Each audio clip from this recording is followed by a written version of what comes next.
Hi everybody. Today we're going to start with chapter 31 and see how far we get. I was thinking about this as I was getting ready this morning and thought, every character, the three girls, has something kind of sad going on at their home. Raymie is trying to win this contest so that her dad will notice her and come back. Louisiana, they only eat tuna and they steal from funerals and things are not so easy there. And she's lost her parents. And then Beverly, whose father is away in New York. She seems like she has a lot of problems at home too. So let's find out some more about these girls and the things that are going on in their lives. Chapter 31. The world went on. People left and people died and people went to the memorial services and put orange blocks of cheese into their purses. People confessed to you that they were hungry all the time. And then you got up in the morning and pretended that none of it had happened. You took your baton to baton twirling lessons and stood under Ida Nee's whispering pine trees in front of Lake Clara, where Clara Wingtip had drowned. You waited with Louisiana Elefante and Beverly Topinski for Ida Nee to show up and teach you how to twirl a baton. The world, unbelievably, inexplicably, went on. "She's late," said Beverly. "Oh, my goodness," said Louisiana. "I'm starting to worry that I'll never learn how to twirl a baton." Baton twirling is stupid," said Beverly. "No one needs to learn how to twirl a baton." "I do," said Louisiana. "That's exactly what I need to know." Raymie said nothing. It was so hot. She stared at the lake. She didn't know what she needed anymore. "I have an idea," said Louisiana. "Let's go find Ida Nee." "Let's not and say we did," said Beverly. She threw her baton up in the air and caught it with an elegant twist of her wrist. The bruise on her face had faded to a yellow stain. She was chewing sour apple gum. Raymie could smell it.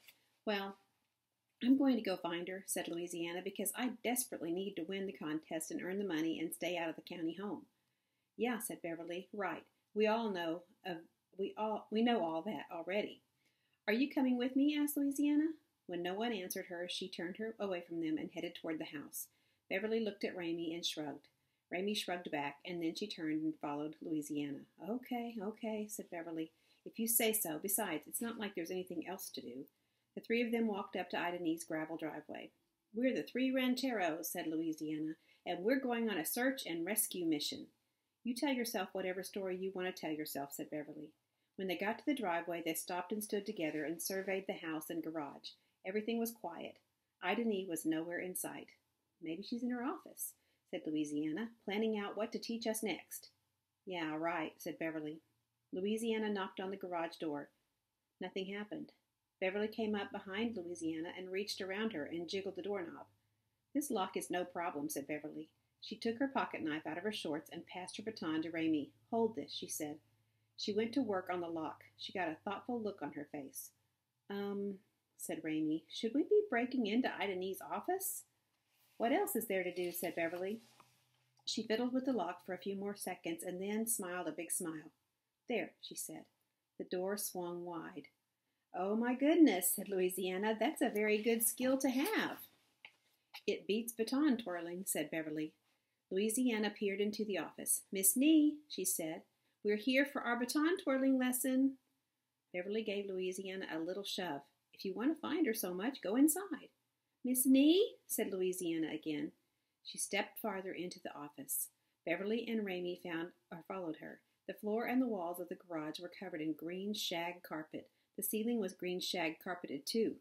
Baton twirling trophies were everywhere, hundreds and hundreds of them gleaming in the green dimness, so that the garage looked like the cave of Ali Baba. Against the far wall there was a desk with a nameplate on it. The nameplate read, "Ida Nee, State Champion." Above the desk there was a moose head. "Boy, if there was ever a place that needed to be sabotaged," said Beverly, "this is it. Ida Nee acts like she's champion of everything, but some of these trophies aren't even hers. See this one?" She pointed. "This one belongs to my mother." Louisiana squinted at the trophy. "It says Rhonda Joy," she said. "Who's Rhonda Joy?" "That was my mother's name, before she married my father." "You could have been Beverly Joy?" said Louisiana. "No," said Beverly, "I couldn't have." "Your mother was a baton twirler," said Raymie. "My mother was a baton twirler and a beauty queen," said Beverly, "but who cares? Now she's not either one of those things. Now she's just someone who works in the Belknap tower gift shop selling canned sunshine and rubber alligators. There's a king's ransom in here, said Louisiana. We could sell all these trophies and never have to worry about money again. These things are nothing but junk, said Beverly. Raymie was listening to Beverly and Louisiana and also not listening to them. She was staring up at the moose head, and he was staring back at her. The moose had the saddest eyes of anyone she had ever seen. They looked like Mrs. Borkowski's eyes. One time, when Raymie was cutting Mrs. Borkowski's toenails, Mrs. Borkowski had asked Raymie a question. She had said, "Tell me, why does the world exist?" And Raymie had looked up at Mrs. Borkowski's face, into her sad eyes, and said, "I don't know." "Exactly," said Mrs. Borkowski. "You don't know. No one knows. No one knows." "What are you staring at?" said Beverly. "Nothing," said Raymie. "It's just that the moose looks sad." "He's dead," said Beverly. "Of course he's sad. But let's not lose sight of the real problem," said Louisiana, "which is that Ida-Nee is missing." "Duh," said Beverly. "Maybe we should look in the house," said Louisiana. Raymie stared at the moose. "Tell me, why does the world exist?" "Come on," said Beverly. "You have to keep moving." She put her hand on Raymie's shoulder and turned her around, back toward the door where the light from the outside world was coming in. Raymie blinked. "Just keep moving," said Beverly again, and Raymie walked toward the open door. Chapter 32. They knocked on the front door of Ida-Nee's house and rang the doorbell, and when no one answered, Louisiana said, "Maybe she needs help. Maybe the 3 rancheros should come to her rescue." "Huh," said Beverly. "Maybe you should break and enter," said Louisiana. "Now, there's an idea," said Beverly, and she got out her pocket knife and picked the lock on Ida-Nee's front door. "Miss Nee," shouted Louisiana, "it's us, the 3 rancheros." From somewhere deep inside the house there came the sound of singing and also the sound of snoring. Louisiana went around the corner first. Beverly followed her. Raymie followed Beverly. "She's asleep," whispered Louisiana, turning back to them. "Look." She pointed at Ida-Nee, who was stretched out on a plaid couch. One arm was hanging almost to the floor, and with the other arm she was holding her baton close to her chest. She had on her white boots. There was a country music song playing on the radio. It was somebody singing about how somebody else was leaving. So many country western songs seemed to be about people leaving other people. Ida-Nee's mouth was hanging open. "She looks just like a sleeping princess in a fairy tale," said Louisiana. "She looks like she's drunk," said Beverly. She bent over and tickled the top of Ida-Nee's arm. "Oh, my goodness," said Louisiana. "Don't do that. Don't make her angry." Louisiana bent down close to Ida-Nee's ear. She said, "Rise and shine, Miss Nee. It's lesson time." Nothing happened. Raymie looked at Ida-Nee, and then she looked away. There was something scary about watching an adult sleep. It was as if no one at all were in charge of the world. Raymie stared instead at Lake Clara. The lake was blue and sparkling. Clara Wingtip had sat in front of her cabin for 36 straight days waiting for her husband to return from the Civil War.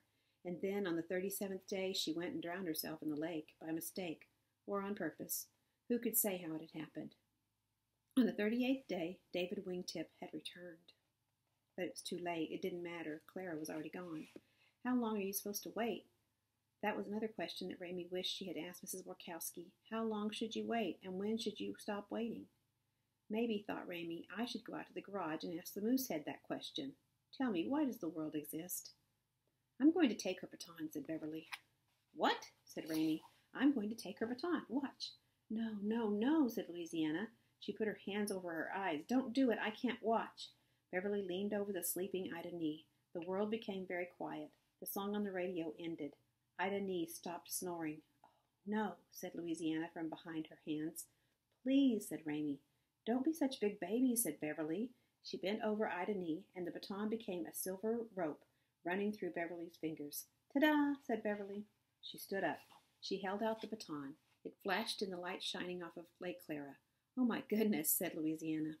Beverly threw the baton up in the air and caught it. "Sabotage," she said. "Sabotage, sabotage." Another country music song came on the radio. Ida-Nee snorted once, twice, and then she started to snore again. Beverly threw the baton up in the air, higher this time. She twirled it behind her back. She twirled it in front of her, so fast and furious that the baton became almost invisible. "Oh," said Louisiana, "you're a genius at twirling." "I'm a genius at everything," said Beverly. She kept twirling. She smiled, revealing her chipped front tooth. "Come on," she said, "let's get out of here." And they did.